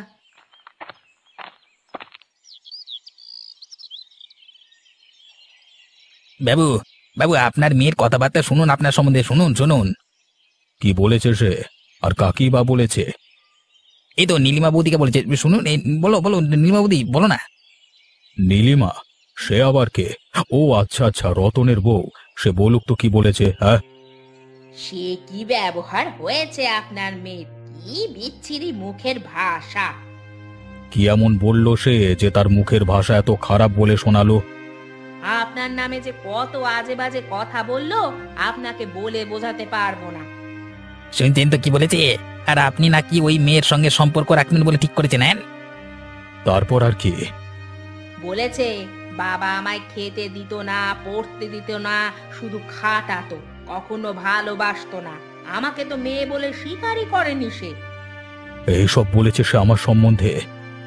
হ্যাঁ, আমি তো নিজে তার বাড়ি গিয়েছিলাম, নিজের কানে সব শুনে এসেছি। আমার মনে হচ্ছে তোমরা একটু বেশি বেশি বলছো তার সম্বন্ধে। একদম না বাবু। এবার আপনার জামাইয়ের কীর্তি শুনুন, সেটা শুনলে তো আপনার চক্ষু চড়ক গাছ হয়ে যাবে।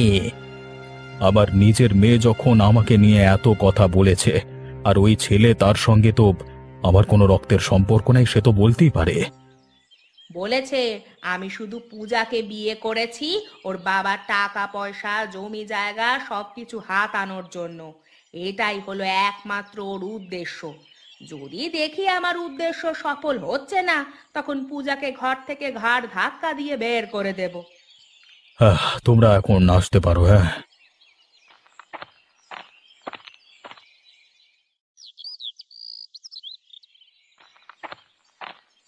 অবিনাশ বাবু, অবিনাশ বাবু, আপনার খুব বিপদ। আমার আর বিপদের কি বাকি আছে, যেখানে নিজের মেয়ে বাবার সম্বন্ধে কটু কথা রটায়? আপনি আপনার মেয়েকে ভুল বলছেন বাবু। না রে গোপাল, আমাকে তো এখনই নীলিমা এসে সব বলে গেল। ওগুলো ওদের শয়তানি বুদ্ধি। পূজা আপনার নামে কিছু বলেনি, ওরা সব বানিয়ে বানিয়ে বলেছে। না রে, সবই সত্যি।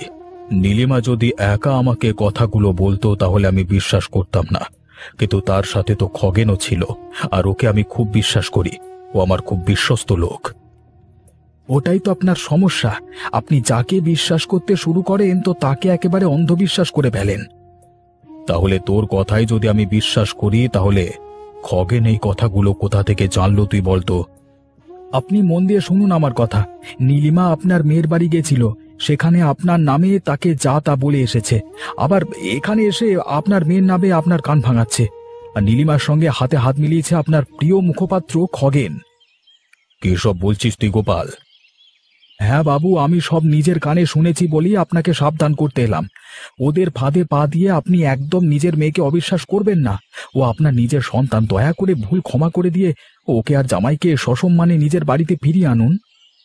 তুই আবার চোখ খুলে দিলি গোপাল। এবার খগেন আর নীলিমার শাস্তি পাওয়ার পালা। হ্যাঁ, তখন আমিও থাকবো আপনার সাথে। পূজা, পূজা মা। পূজা, দেখো আমাদের বাড়িতে কে এসেছে, দেখো। কে এসেছে গো? ভিতরে আসতে বলো। বাবা এসেছে গো। বাবা, তুমি এ বাইরে এসো। বাবা এসেছে? আমি তো বিশ্বাসই করতে পারছি না। আমি আমার নিজের ভুল বুঝতে পেরেছি রে মা, আমাকে ক্ষমা করে দে তুই। না বাবা, তোমাকে না বলে আসাটা আমার উচিত হয়নি। আমাকেও তুমি ক্ষমা করে দাও। তা তুমি এতদিন কোনো খোঁজ খবর করনি কেন বাবা? তোর খগেন কাকা আমাকে তোদের বিষয়ে নানান কুমন্ত্রণা দিত, তাই রাগে আমি আসিনি। এখানে তো নীলিমা কাকিমাও এসেছিল।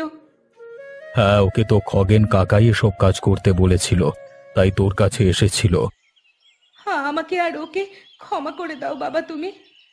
কাউকে আর ক্ষমা চাইতে হবে না, আমি তো তোদেরকে বাড়ি ফিরিয়ে নিয়ে যাব বলে এসেছি। যাবো বাবা, তবে খগেন কাকাকে তার যোগ্য শাস্তি তোমাকে দিতেই হবে। হ্যাঁ দেব তো, সেটা আমি একা দেব না, আমরা সবাই মিলে দেব, তার সাথে গোপাল কাকাও থাকবে। দেখলে তো পূজা, আমি বলেছিলাম না, বাবা একদিন না একদিন ঠিক মেনে নেবেন, আমাদের কথা উনি বুঝবেন। হ্যাঁ গো। চলো চলো, তোমরা এবার বাড়ি চলো।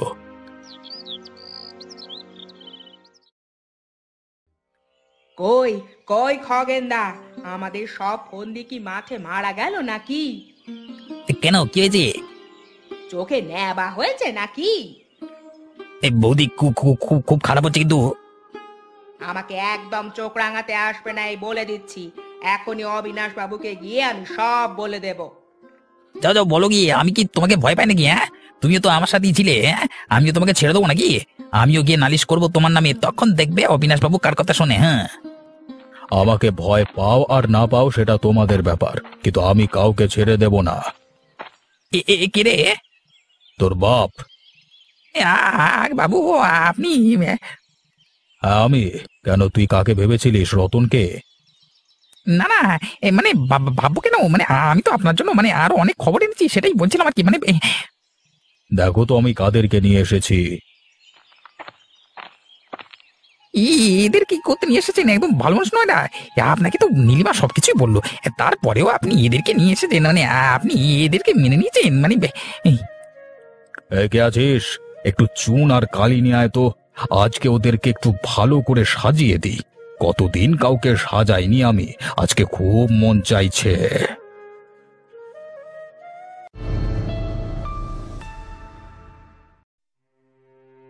এক রাজার ছিল এক রাজকন্যা। সে ছিল ভীষণ রূপবতী। রূপে গুণে আর কথার মাধুর্যে যেন মুক্তা ঝরে পড়ে। আর রাজা ছিল বেশ শান্তশিষ্ট এবং ভালো মানুষ। সে সময় পেলেই রাজ্যের বাইরে ঘুরতে বেরিয়ে যেত। মন্ত্রী, অনেকদিন হয়ে গেল ঘুরতে যায় না, বলো তো কি করা যায়? আপনার মনে যখন ধরেই ফেলেছে, তাহলে আর দেরি করে লাভ কি? চলুন আমরা কালকেই ভ্রমণ করতে বেরিয়ে পড়ি। আমাদের পাশের রাজ্যের জঙ্গলে অনেক সুন্দর জায়গা আছে, সেখানে শিকার করার জন্য বাঘ হরিণ সব আছে, আমরা সেখানেই যেতে পারি। তবে তাই হোক, আমি আমার মেয়েকে সাথে নিয়ে যাব, তারও তো একটু ঘুরতে মন চায় নাকি?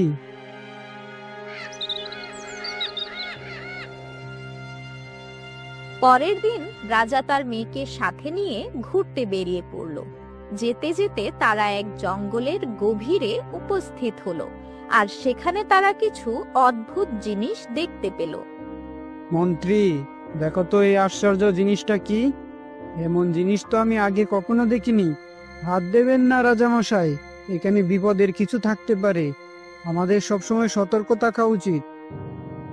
এই জিনিসটা তো খুব সুন্দর, আমি এটি প্রাসাদে নিয়ে যেতে চাই। বলতে বলতে রাজকন্যা সেই আশ্চর্য মূর্তিটিতে হাত লাগিয়ে ফেলল, আর সাথে সাথে রাজকন্যার শরীর অবশ হয়ে গেল। আরে কি হয়ে গেল এটা? কথা বল মা, তুই কেন এটাতে হাত লাগাতে গেলি? মন্ত্রী, তুমি কিছু একটা করো। এটা তো আশ্চর্য মূর্তি, এই মূর্তিতে হাত লাগালেই মানুষ পাথরের মতো হয়ে যায়। এই অবস্থার নিশ্চয়ই কোনো প্রতিকার আছে, আপনি প্রাসাদে ফিরে যান, আমি দেখি কি করা যায়। এই বলে মন্ত্রী জঙ্গলের ভিতরে হাঁটা শুরু করলো। হাঁটতে হাঁটতে সে এক সাধু বাবার দেখা পেয়ে গেল। এই তো সাধু বাবাকে দেখা যাচ্ছে, উনি নিশ্চয়ই কোনো উপায় বলতে পারবেন। যাই, উনার কাছেই যাই। সাধু বাবা, আমার রাজামশাই এই জঙ্গলে ঘুরতে এসেছিলেন। আসার পর আমরা সেখানে একটি মূর্তি দেখতে পাই। যেই না সেই মূর্তিতে রাজকুমারী হাত লাগিয়েছে, এমন সময় সে পাথরের মতো হয়ে গেছে। আপনি এর একটা উপায় বলে দিন। এ তো বড়ই আশ্চর্যের বিষয়। আমাকে একটু সময় দে বাছা, আমি তোকে এক্ষুনি জানাচ্ছি। হ্যাঁ, পেয়ে গেছি। এ হচ্ছে অভিশপ্ত মূর্তি। এতে হাত দিলে যে কেউ পাথরের মতো জমে যাবে। তার একটা উপায় আছে। নদীর ওপারে জঙ্গলের উত্তর দিকে একটা গুহা আছে। সেই গুহার ভিতরে আছে অনেক সোনাদানা। তার মাঝখানে ছোট্ট একটা পানির পাত্র আছে।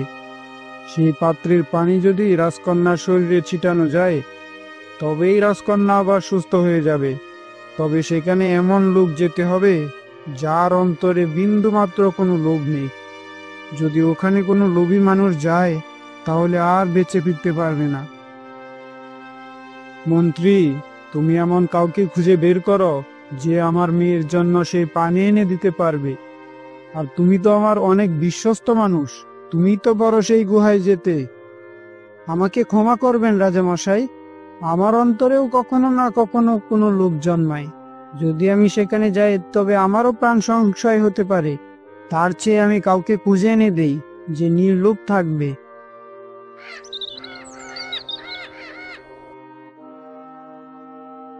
তখন সারা রাজ্যে সেই খবর ছড়িয়ে পড়ল। আর কিছুদিন কেটে গেল, কিন্তু কাউকে তেমন খুঁজে পাওয়া যাচ্ছে না। এদিকে রাজার মানসিক অবস্থা আরো খারাপ হতে লাগলো।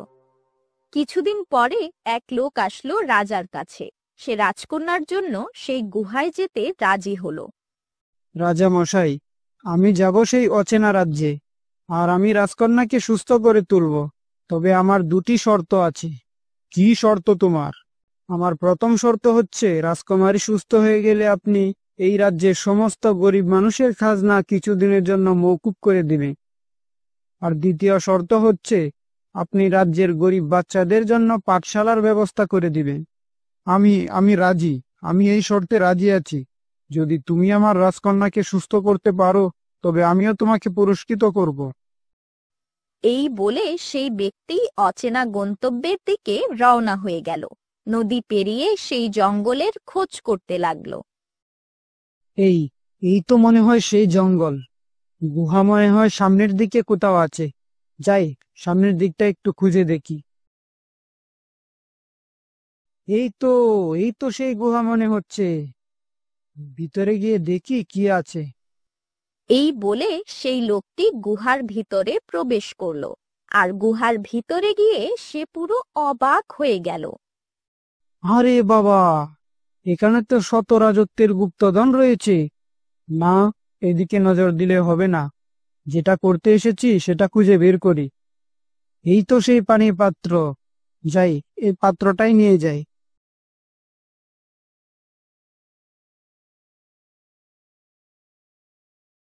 বাহ বাহ, তুমি পেরেছো সেই পানি আনতে।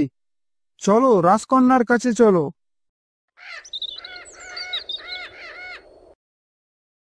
একটু পরেই তারা রাজকন্যার কাছে গিয়ে উপস্থিত হয়। আর রাজকন্যার শরীরে কিছুটা পানি ছিটিয়ে দেয়। আর সাথে সাথে রাজকন্যা সুস্থ হয়ে যায়। আমি তো এতদিন বন্দী হয়েছিলাম, তুমি আমাকে মুক্ত করেছো। তোমার এই ঋণ আমি কখনো শোধ করতে পারবো না।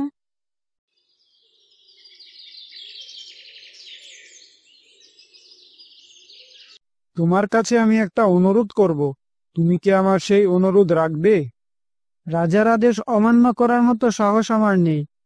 আমি আপনার আদেশ মানতে বাধ্য। আমি আমার মেয়েকে তোমার কাছে বিয়ে দিতে চাই, আর সাথে আমার সমস্ত রাজত্বের ভার তোমার হাতে তুলে দিতে চাই। তুমি কি তাতে রাজি আছো? আমার তাতে কোনো আপত্তি নেই। মন্ত্রী, বিয়ের ব্যবস্থা করো, বাদ্য বাজাও। আমি আমার উপযুক্ত জামাই পেয়ে গেছি।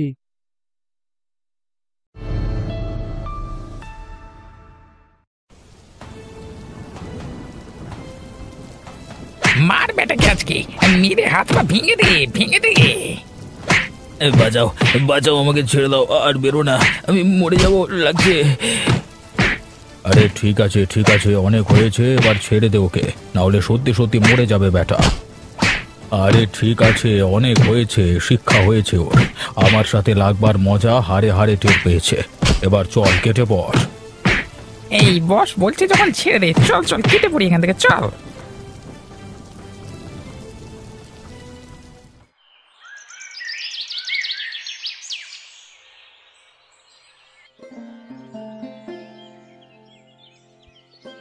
না, ভোরবেলা বেরোতে হবে, বেশি দেরি করলে আর ভালো সবজি পাওয়া যাবে না। আজকাল সবজির যা বাজার চলছে, বেশি দেরি করলে দরদাম করে কিনে পাশের হাট থেকে এনে নিমতলার হাটে দোকান লাগাতে অনেক দেরি হয়ে যাবে বাবা। আরে গোপালদা, এই গোপালদা একবার তাড়াতাড়ি করে বেরো, এই জরুরি খবর দেওয়ার আছে একটা। আরে কি হয়েছে রে ভাই, এত সকাল সকাল? জানিস না আমি এখন দোকান লাগাতে যাচ্ছি। আরে সে তো তুমি রোজ যাও, আজকে যা ঝামেলা হয়ে গেছে না এদিকে। আরে তোদের রোজ কিছু না কিছু একটা ঝামেলা লেগেই থাকে না? এই সকালবেলায় তোরা ঝামেলার খবর শোনাতে এসে আমার যাওয়াটা দেরি করিয়ে দিচ্ছিস। বলি একদিন দেরিতে গেলে কি হবে শুনি? আরে সেই হিসেব যদি তুই বুঝতিস, সেই কোন দূরের হাট থেকে সবজি এনে এই হাটে লাগানো। বেশি দেরি করে কি আমি লোককে পচা সবজি খাওয়াবো নাকি? আরে সে তোমার রোজ দিনের গল্প, আজকের ব্যাপারটা অন্য, একটা বড় বিপদ হয়ে গেছে। আরে তাড়াতাড়ি বল দেখে শুনি কি বিপদ হয়েছে। আরে কালকে রাতে বর্ষার সময় নগেনদাকে রাস্তার ধারে রাগের বশে খুব মেরেছে, সে পড়ে আছে রাস্তার ধারে। আরে বলিস কি রে, এই খবরটা তুই আমাকে এতক্ষণে দিসনি? আশা থেকেই তো তুমি তোমার নিজের কাজের কথা বলছো, আরে আমার কথা শুনলে কই? আরে থাক কাজ আমার মাথায়, একটা লোকের বিপদ হয়েছে আর আমি যাব না। চল চল দেখি, তাড়াতাড়ি করে বের হই। হায় হায়, আমার কি সর্বনাশ হয়ে গেল গো! আমার ছেলেটাকে কে এমন করে মারলো? ওগো, কোন অপরাধে আমার এমন সাজা হলো গো?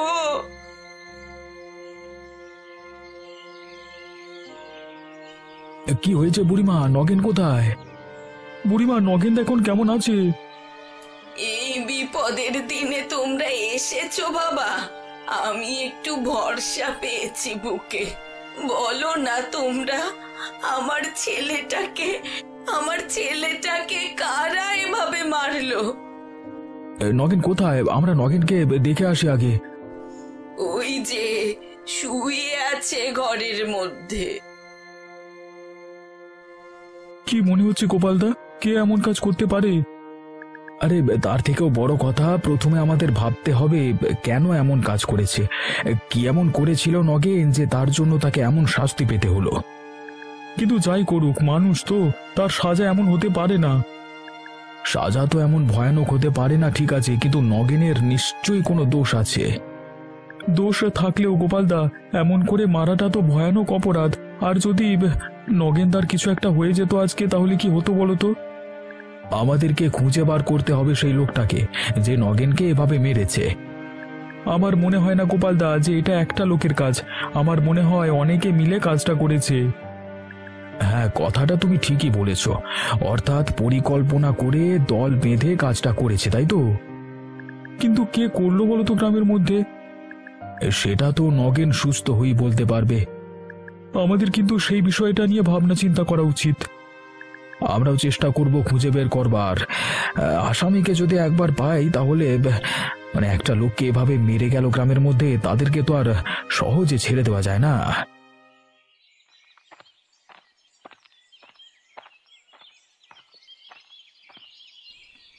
বাবু, বাবু আপনার দুধটা। হ্যাঁ হ্যাঁ দাও। তা গরম গরম এনেছো তো? হ্যাঁ বাবু, আপনি গরম দুধ পছন্দ করেন, তাই আমি গরম দুধই এনেছি। বাবু, একটা কথা বলার ছিল আপনাকে। কি হয়েছে? কি কথা বলবে? কিছু হয়েছে নাকি? হ্যাঁ, কালে রাতে গ্রামে একটা খুব খারাপ ঘটনা ঘটে গেছে, সেটাই আপনাকে বলার ছিল।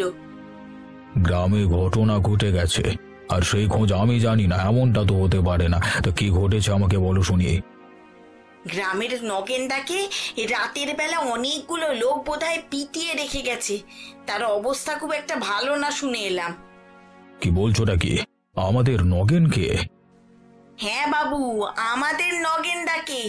সবাই তো বলছে কোনো পুরনো রাগ মেটানোর জন্য এমন কাজ কেউ বুঝি দল বেঁধে করেছে। খবরটা সত্যি তো আমি জানতাম না। এই বিষয়ে কিছুই যে আমার জানা নেই। তোমার কাছে শুনলাম, এখন দেখি কি করা যায়। একমাত্র আপনি চাইলেই কিছু একটা হতে পারে।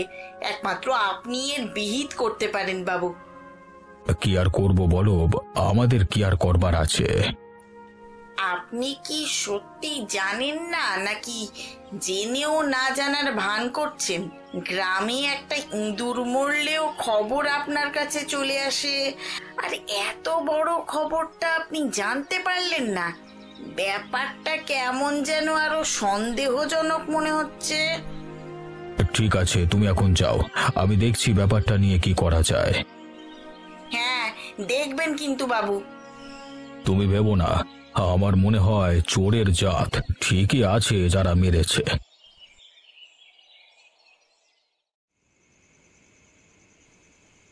এখন কেমন লাগছে বাবা? একটু সুস্থ লাগছে তোর? হ্যাঁ, কিছুটা মা।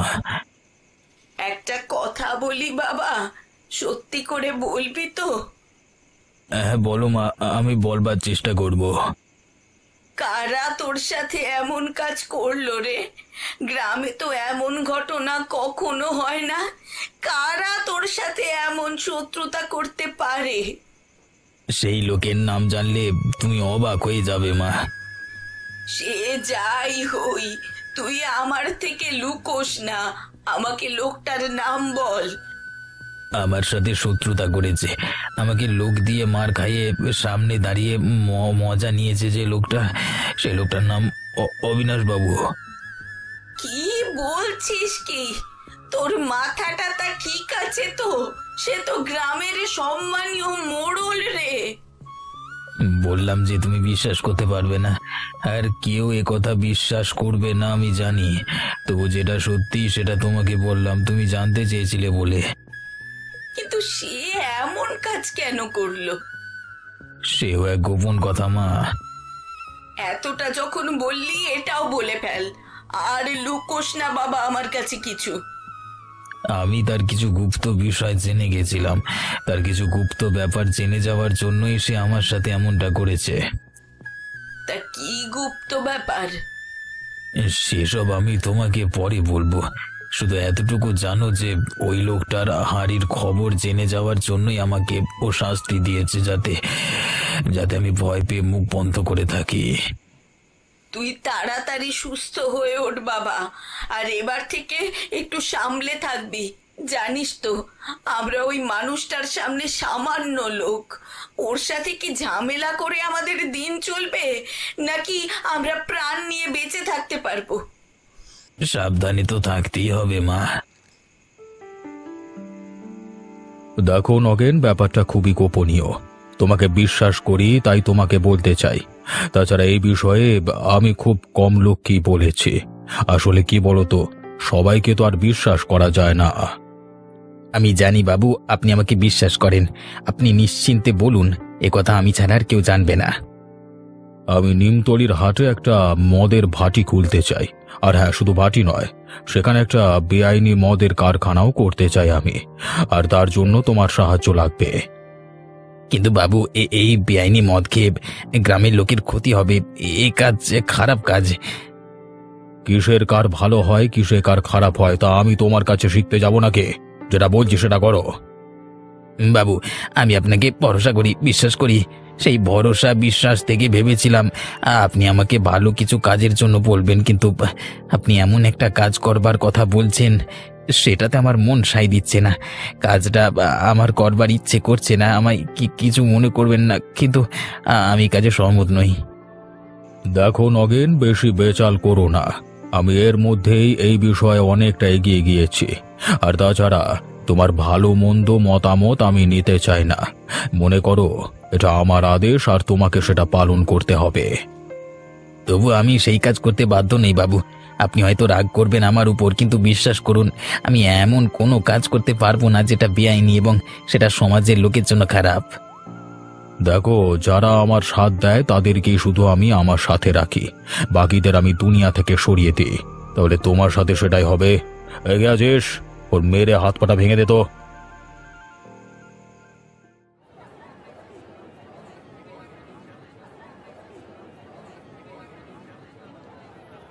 গোপাল, আজকে ভালো মাছ রেখেছো তো? হ্যাঁ বাবু, আপনাকে কি আর খারাপ মাছ দেবো বলুন? এটা কোন মাছটা নিয়ে যাবেন পছন্দ করুন তো।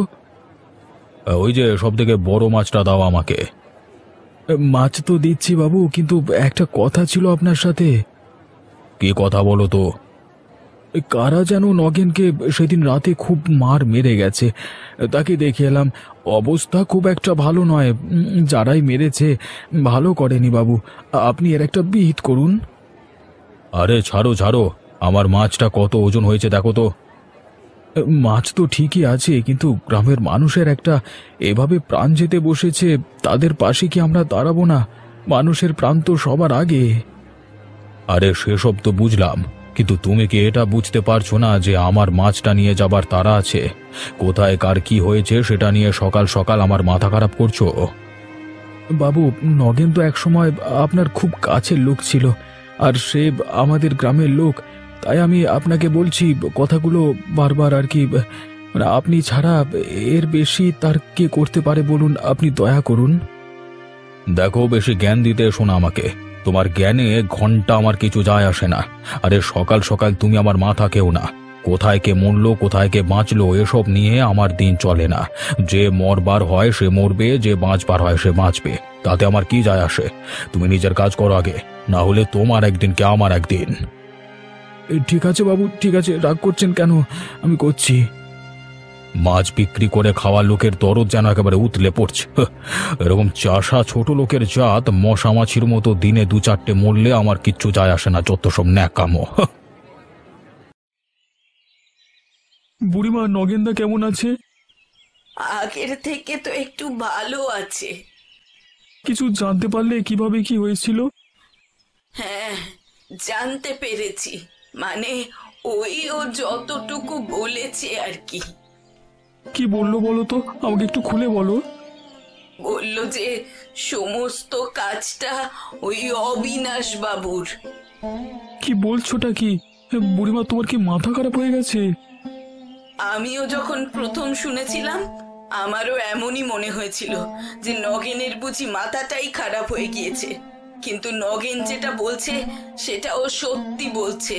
ওই অবিনাশ বাবুর কারবারের কোনো একটা গোপন বিষয় নগেন জানতে পেরে গিয়েছিল, আর তাতে নগেনের মত না থাকাতেই নগেন কি এমন শাস্তিটা দিল অবিনাশ বাবু। ব্যাপারটা আমার আর কিছু বুঝতে বাকি নেই বুড়িমা। তুমি আর নগেনদা দুজনে ঠিক কথাই বলেছো। কেন, কি বুঝেছো তুমি?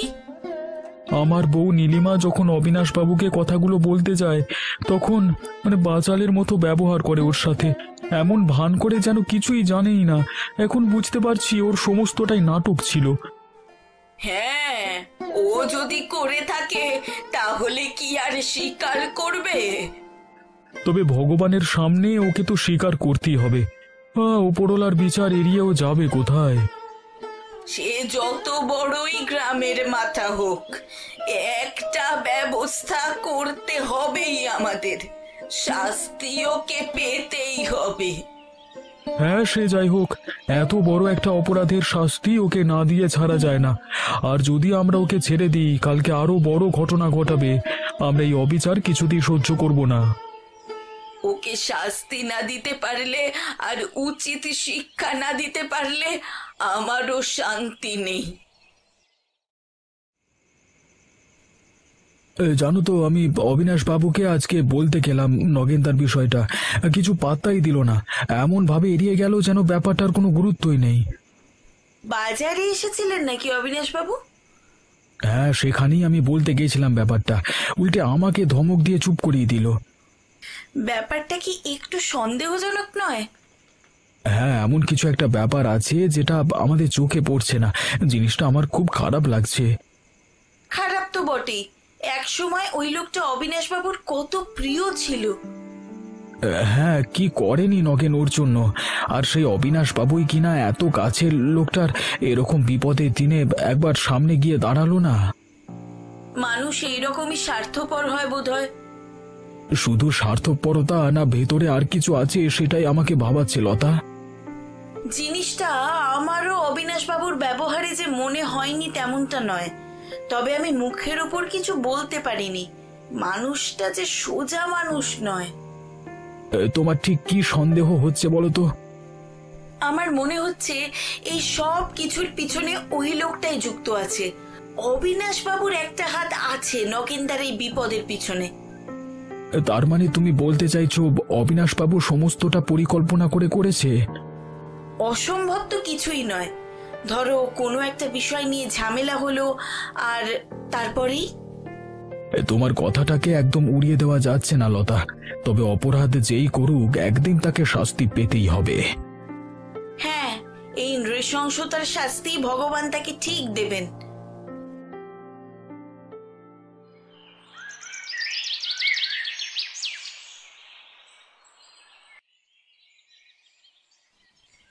আজকে আমি এর একটা হেস্ত নেস্ত করেই ছাড়বো। অনেক হয়েছে, আর আমি ছাড়বো না ওকে। বাবা, তুই থাম। কোথায় যাচ্ছিস তুই এমন জোর করে উঠে? আমাকে আর আটকেও না মা, অনেক আমি শয়তানি সহ্য করেছি লোকটার। আর যদি আমি সবকিছু মেনে নিই তাহলে ও এমন কাজটা অন্য আরো লোকের সাথে করবার সুযোগ পাবে, আর আমি সেটা হতে দিতে পারি না। এর বদলা আমি নেবই নেব। সে ঠিক আছে, সে নয় পরে হবে, কিন্তু এখনো তোর মুখ চোখ ফুলে আছে। তোর আরো বিশ্রাম নেওয়া প্রয়োজন। কিন্তু ওই লোকটার সাথে যতক্ষণ আমি শেষ বোঝাপড়া করতে পারছি ততক্ষণ আমার মনে শান্তি নেই মা। তুই আমার কথা শোন, ওই লোকটার কাছে এখন ঘেঁষিস না। ওই লোকটা এখন বুনো সিংহের মতো হয়ে রয়েছে, এখন ওর কাছে যাওয়া বিপদের। তা বলি কি আমি হাত পা গুটিয়ে চুপ করে বসে থাকবো? কিছু যদি করার থাকতো তাহলে তুই সেই রাতেই করতে পারতিস। ব্যাপারটা ভালো করে বোঝ। ওর কাছে অনেক মানুষ আছে, অনেক লোক বল আছে ওর। ওকে শায়েস্তা করা অতটা সহজ নয়।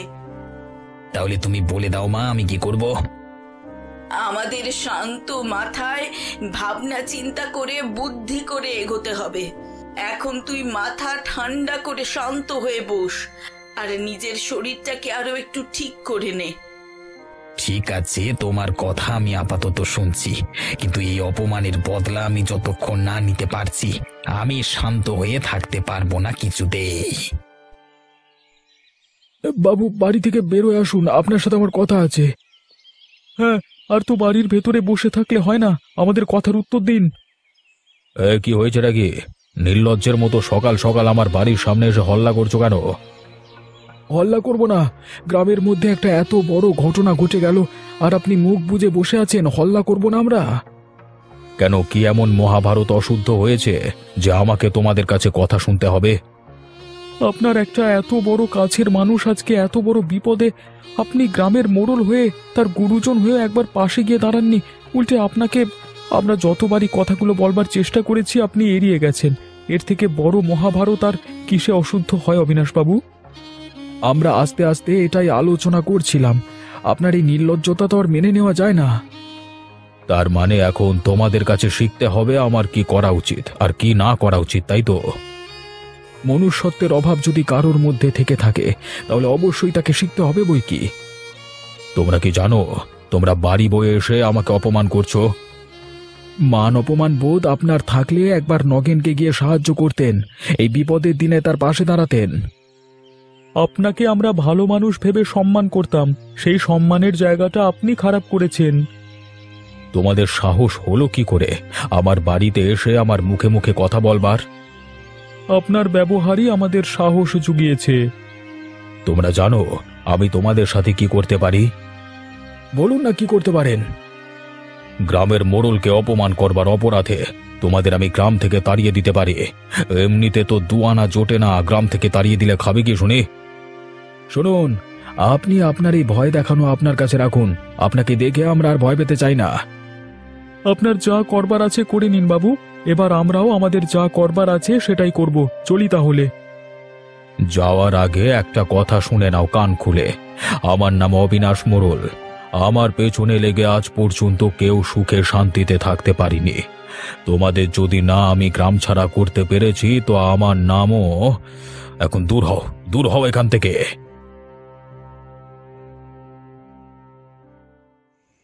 আজকে ব্যাটাকে একদম খতম করে দিতে হবে। ব্যাটার বড্ড বার বেড়েছে। আপনি কিচ্ছু চিন্তা করবেন না বস, আজকে আবার খালাস করে দেবো। চলে সকালে দুনিয়া থেকে সরিয়ে দিই মালটাকে। শয়তানের বাচ্চা, তোরা কারা রে?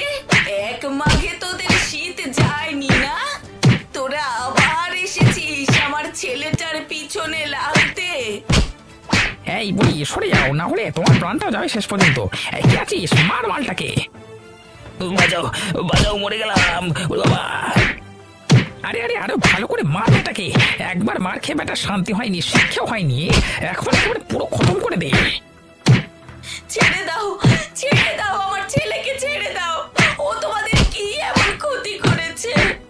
তোমরা ওকে বারবার এমন করে কেন মারছো? এবারে মারলে তো মরে যাবে, ছেড়ে দাও ওকে।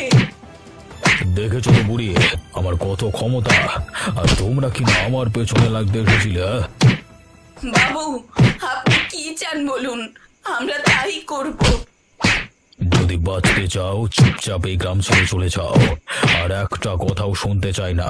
বেচাল দেখলে সব কটাকে খতম করে রেখে দিয়ে যাবো। এখনো সময় আছে, চুপচাপ চলে যাও এই গ্রাম থেকে, আর কখনো ত্রিসীমানায় আসবে না। এই গ্রামের লোকের সাথে কোনো সম্বন্ধ রাখবে না তোমরা। ঠিক আছে, আমরা তাই করব বাবু, আমরা গ্রাম ছেড়ে চলে যাব। ওকে এবার আপনারা ছেড়ে দিন।